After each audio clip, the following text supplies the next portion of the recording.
Ni apa benda kau kata dah siap lama pun tak pasang. Abang. Si kereta pun tak ada apa benda ni. Tak, kau kata dah siap ni, tak siap lagi. Siap pun siap cat. Barang tak pasang lagi. Apa benda kerja abang sekali? Nak tunggu apa?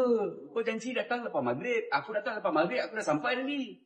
Apa tak pasang? Ini bergabung lagi. Kata dah cuci. Dah kaspa apa benda semua. Ini tak ada apa pun. Dia kata aku ke? Kata aku kan? Mana Angah mana? Nampak betul lah kau dia buat kerja. Waalaikumsalam. Apa cerita Ya, kereta? Kereta mana?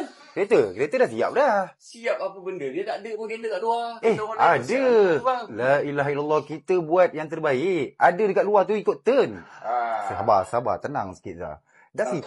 Bukan tak siap. Yelah. Hari tu datang, 2-3 kali datang tak siap lagi. Lepas tu ada apa? Lepas tu cat balik, buka balik, pasang balik, apa semua. Benda nak kena buka barang, dia ikut prosedur sikit. Untuk SOP kerja cat memang ambil masa sikit. Sini, saya tak marah. Tapi kalau kerja cantik, depan mata saya tengok, kualiti, mantap, saya tak marah.